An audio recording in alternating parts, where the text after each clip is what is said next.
All right, folks. John Brown here with a little breakdown of how a race runs supreme. How does that become possible? How is it? That's what a lot of folks, they hear these buzz terms, but they're not understanding the breakdown. And there's really not a quick reputable source to go to real quick, just to like, hey, here's a 5-10 minute clip that just breaks this down real quick. That's what John Brown's here for. This is how I'm helping to fight white supremacy. Is I'm gonna bring truth to power and knowledge to the people.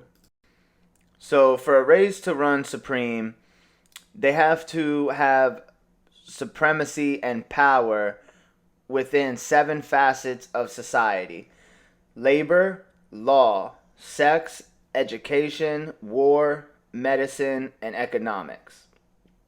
All right.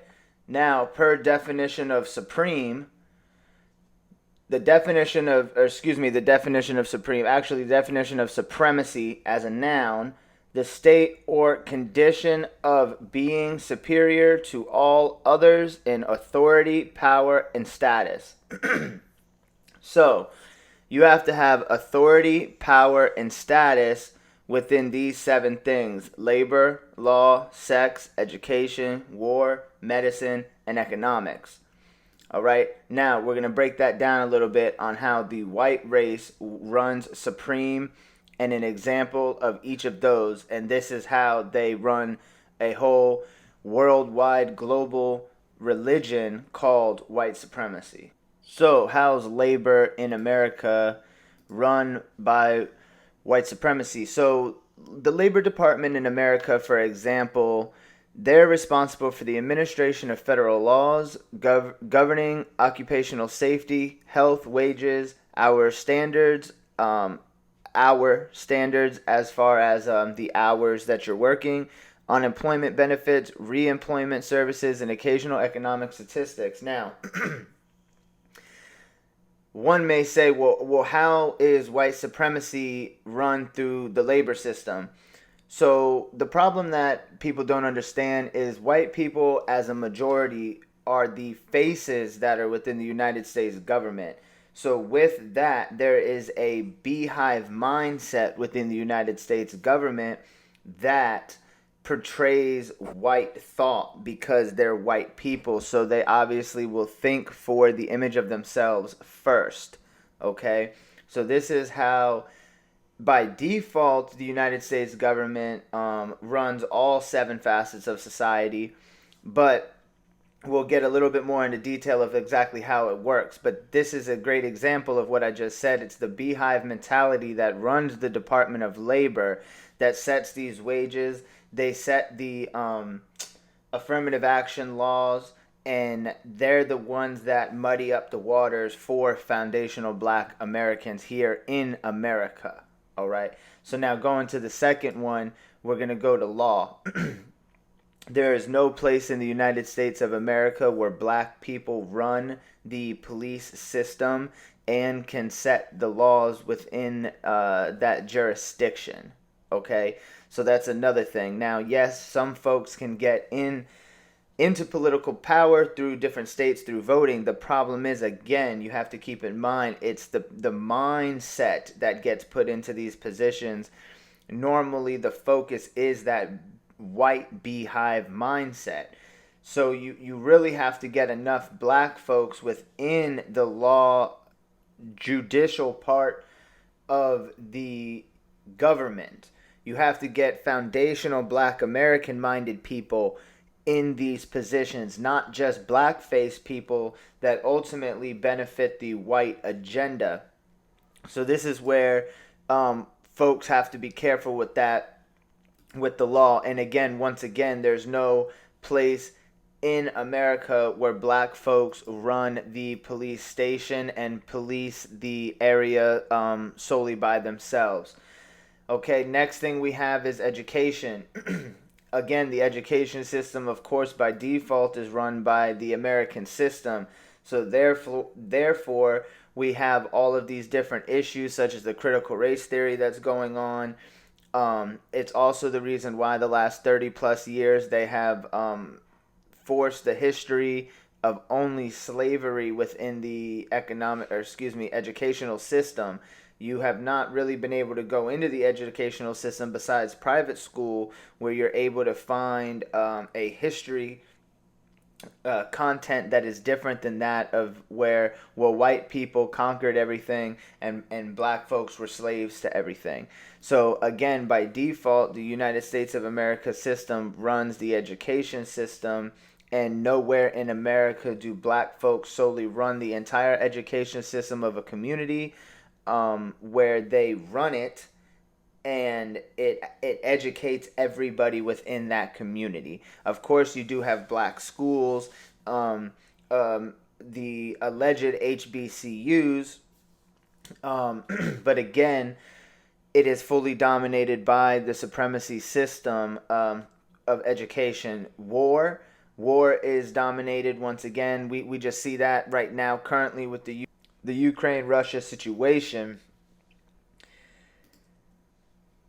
that white supremacy still reigns now, and all of the modern wars of the last 100 years have all been dominated by white people. Also, there is nowhere in the world where there is a full functioning army the strength of the United States that is run by black people. You also do not have foundational black Americans running the United States government at this time. Medicine. As we approach the medicine sector of this, as we saw with the beer bug that hit the last 2 years, and who dominated that? Pfizer, Moderna, Johnson and Johnson, and a few other companies that had made jabs. That those companies are white owned. So it's just point blank period of where the mindset comes from within those companies. Also, those companies run on a very, very, very razor thin level of eugenics because of all of the human trials that they're doing of all types of stuff all over the world. Every now and then we get lucky and there's some documents that leak online that then go ahead and show us that they have been practicing certain things in small nations across the world on the people to just see what kind of effect it has on a small amount of folks, and then they will scale it if necessary. Economics. Economics is solely dominated by white supremacy in this sense. Here you have what's called the Dow Jones. The Dow Jones is a compilation, if you will, of 30 companies here within the United States. Those 30 companies, all right, now, are all white owned. If you were to open up a Google search and look a list of the Dow Jones company list, it's 30 companies. Those are the companies that pretty much run America. None of them are black owned. There are no black owned companies that are publicly traded on the Dow Jones. Therefore, the Dow Jones is 110% dominated by white supremacy once again. Now, the last thing is sex. Sex is dominated by white supremacy in many aspects, and we can use an aspect recently of that show Power. Okay, there was a clip in one of these episodes that had recently aired within the last few weeks of this new year of 2022, where pretty much they were showing, one scene going on, and then when it cut to the next scene, okay, they were showing two males, getting it on, okay, to keep it politically correct and safe here. Okay, so they were engaging in intercourse, and what this is showing to the people, whether it's male, female, adult, or teenager or child that's watching this, is it subliminally showing that the face of that person and what they're going to be into. So it's showing black males into sexual intercourse with homosexuality. This is what would be called a form of buck breaking. Okay, so they do that to subliminally program the weaker men out here where they're like, oh damn, I'm kind of fucked up in the game here, and I can't get the ladies, so maybe I could turn around and go in this direction because I mean, look at the show Power. It shows me that this is a cool way to go with everything, even though it's really not. And I'm not here to hate on anybody and say, oh, it's not a cool way to go. Me as a heterosexual man, John Brown, we don't go in that direction. Also, we understand that this is a way to kill off the warrior class, and we are warriors.